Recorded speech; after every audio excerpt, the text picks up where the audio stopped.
evening, good morning, wherever in the world you are. Welcome to this program. Tonight, we'd like to talk about the new currency that's being launched, well, the paper version of it that is being launched tomorrow. It's supposed to have happened 5th April, but it's delayed. The paper ZiG will be available tomorrow. Benjamin, welcome to you. Good day to you and good day to our viewers. What do you think of the new money that's coming, my friend? Yeah, it's new. I suppose I would say a new design or new look, but same outcome. I'm not. My position has not changed, and I think before it is even, we've actually touched the actual money. We can see what is happening to the electronic version of it. It is showing the symptoms and signs of a runaway train, a rogue train, one that has got no driver in it. I'm still very skeptical because, I mean, we have to be realistic, given the economic environment that is in Zimbabwe right now will not be able to foster any meaningful gain or value of our own currency, So I don't see it working, honestly. I we may want to be hopeful, but let's not give each other foolish hope or fool's gold to say it will work. It just will not work. The fundamentals are all wrong. What destroyed the bond and the RTGS and the Zim dollar actually are the same conditions that are there in the economic environment and the political environment in Zimbabwe. They are toxic. They cannot foster any growth or any money that we may want to put out there. It will never survive. That's how toxic it is. Well, the World Bank just distances itself from the ZiG, and they've made it very clear that they were only involved in giving advice to the ZANU-PF regime. As for whether or not the country follows the advice is the country's prerogative. This follows the remark made by the Reserve Bank of Zimbabwe's new governor, Mushavan, saying that the ZiG was a product of the World Bank advice consultants who advised them to launch the new ZiG and the conditions surrounding it. So the World Bank is distancing itself. Personally, I'm not surprised to hear the World Bank's comment. I think this is not the first time we've had ZANU-PF try to blame somebody else for their own failures. And it's not going to be the last time either. But I think anybody at all who has been following Zimbabwe's politics would have dismissed that excuse with the contempt it rightly deserves.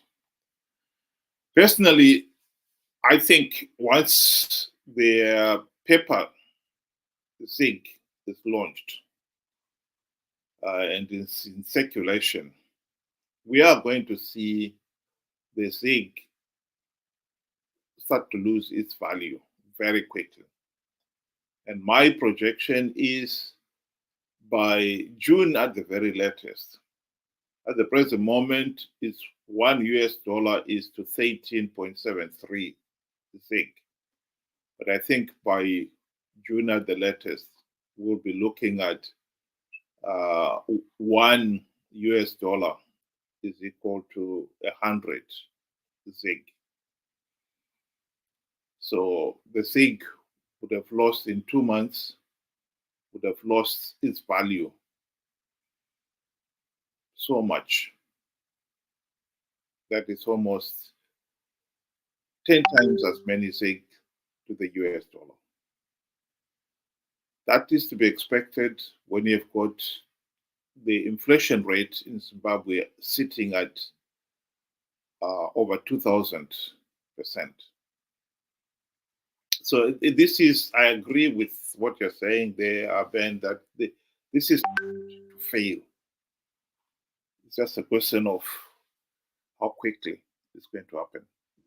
I mean, look at it this way. Besides inflation, if you don't mention inflation, like we were saying earlier, to say, when the bond or the RTGS came in, the inflation was not as high as what it is now. So when this one comes in, it's not starting from from low inflation, it's starting from extremely high inflation. So the chances of it getting a battering in the first round is pretty high, right? And now, to make matters worse, like I was saying, the fundamentals of economics are not being followed. Here you got economics that you got inflation that is runaway, the runaway train, and you are putting a new kid in there to try and swim, right? And then, to make matters worse, you go and lie that to try and build confidence, consumer confidence in the money, by saying, no, it's not me. He actually distanced himself to say, I knew very little about it. Everything came from the World Bank. So if this thing fails, it's the World Bank that gave us wrong advice. You see, so already you already shortfall in terms of consumer confidence. You're shortchanging yourself in terms of consumer confidence by lying.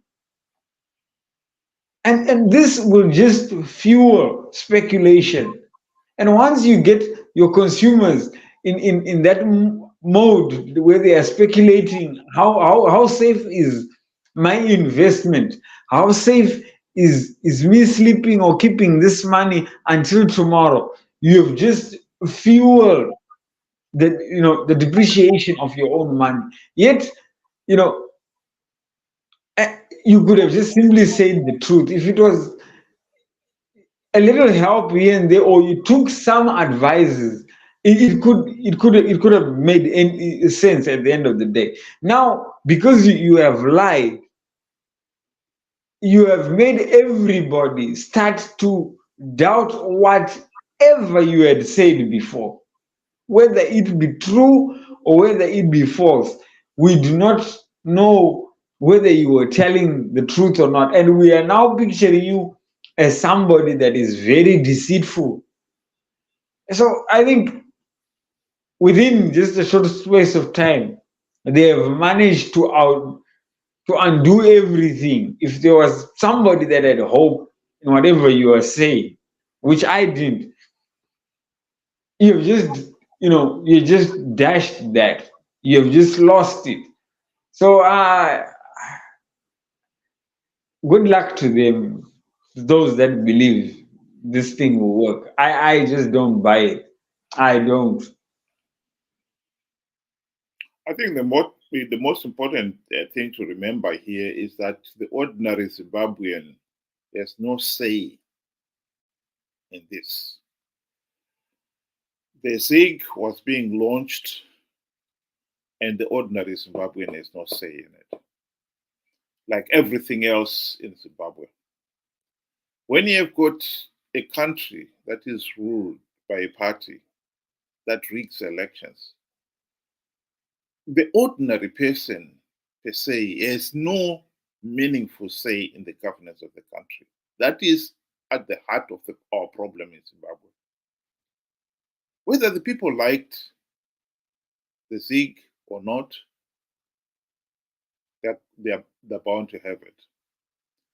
And even if it should turn out to be a complete utter failure, as other currencies before it have failed,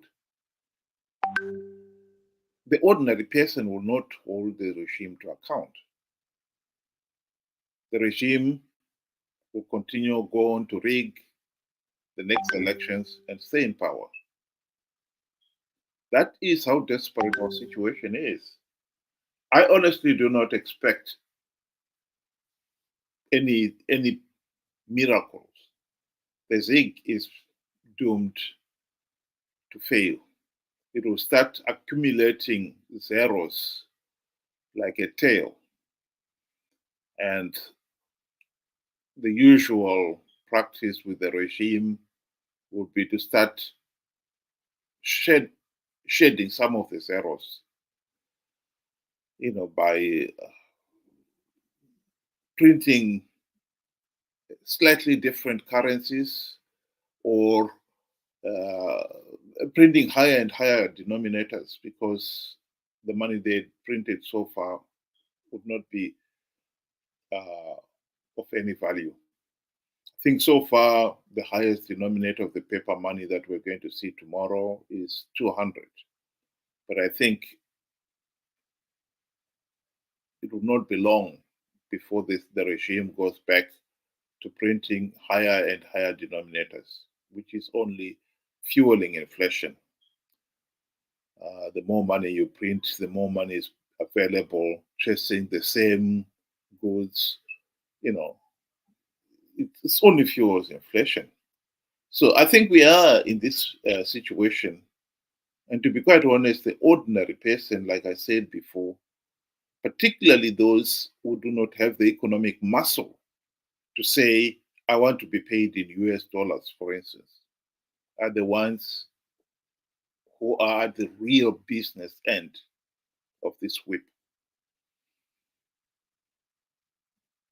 The ruling elite themselves invariably will profit because they will go to the Reserve Bank, get the foreign currency at the official exchange rate, and they will be the ones controlling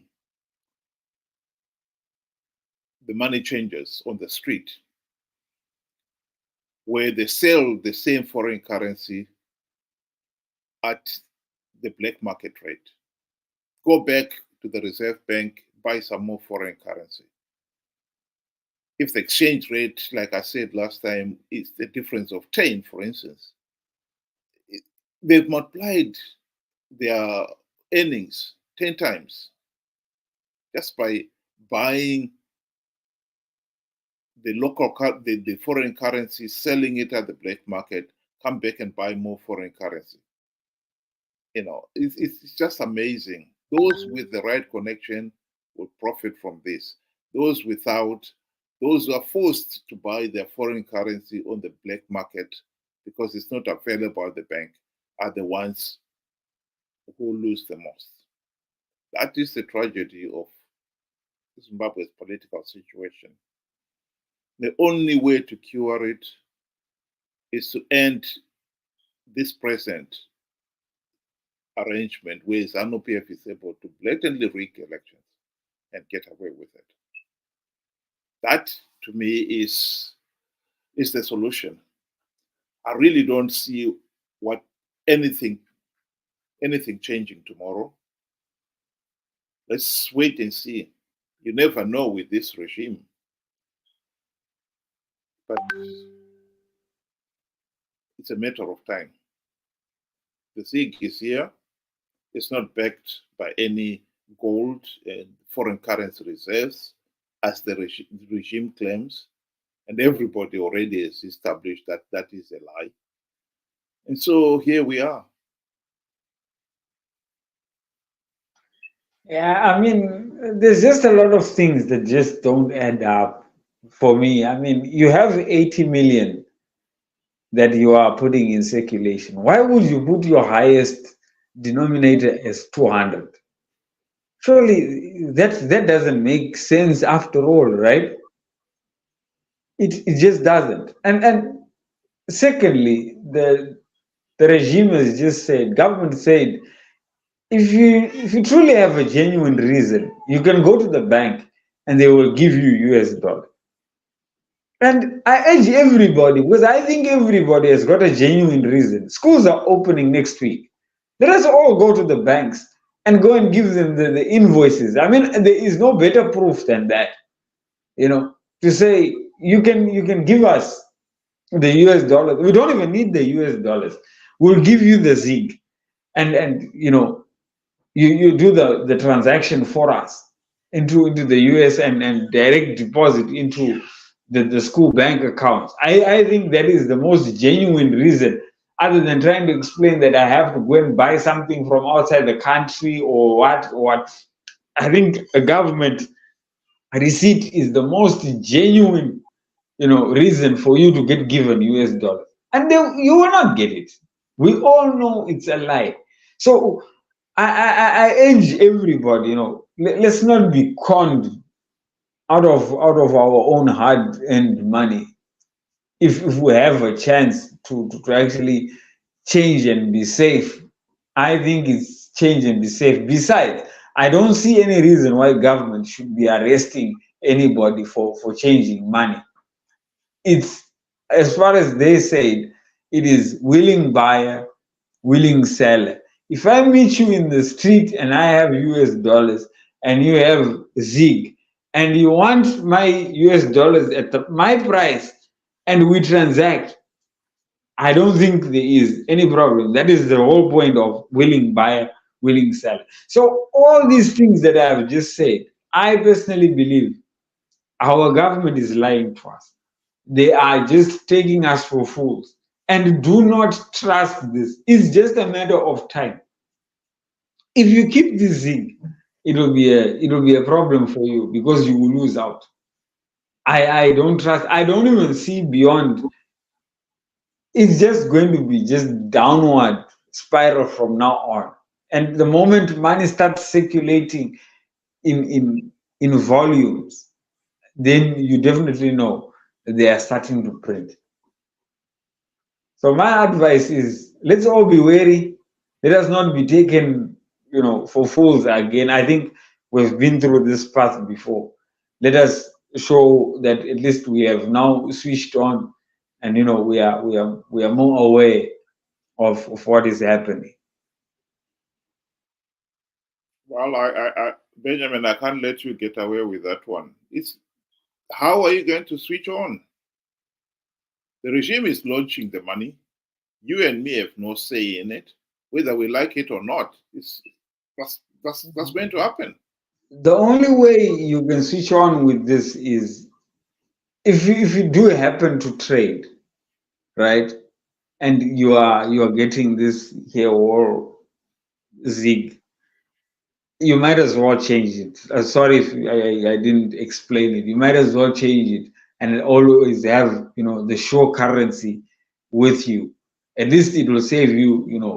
You've got a cushion or a fallback to than to keep this and to trust, because some people are actually buying this whole story to say this is the real deal, this one is backed by gold and all that nonsense. So that's what I meant. Yeah, I mean, the truth of the matter is everybody knows that the ZiG will be losing its value. And the minute it's starting to lose its value, people will try to buy off the more stable currencies. And that will only fuel the black market um, exchange rate to go up. So it's just a vicious cycle. In this particular case, the real important thing to remember here is we have been stuck with this ZANU-PF regime for 44 years and counting. And as long as ZANU-PF remains in power, we really are helpless. We are not going to change anything at all. All this is just kia. But at the end of the day, nothing is going to change. And I think that is why I have been saying again and again, the emphasis should be we should seek the political kingdom. We should seek the political system where everyone has got a meaningful say in the governance of the country. At the present moment, we don't. ZANU-PF rigged the 2023 elections, and it must be said, got away with it with the help of the corrupt, incompetent opposition. Some people do not want to hear that, but that is the truth. There cannot be any denying that the opposition, MDC, Triple C, have been on the political stage for the last 23 years, including the 5 in the GNU. They've failed to implement even one meaningful democratic reform, and they've been participating in flawed elections to give ZANU-PF legitimacy. That is the truth that people must accept if we're going to get out of this situation. Thank you very much for listening. And Benjamin, I don't know whether you want to give your closing remarks there before we close. Yeah, so in closing, I would also say, it's the only way forward out of this here is to go back to the basics. I think unless we reform, we get political and both economic reforms implemented, there is absolutely no way. We are just putting a patch on top of another patch. It just doesn't work. It gets to a time where, it's enough is enough, and it just will not hold. And this is a classic example.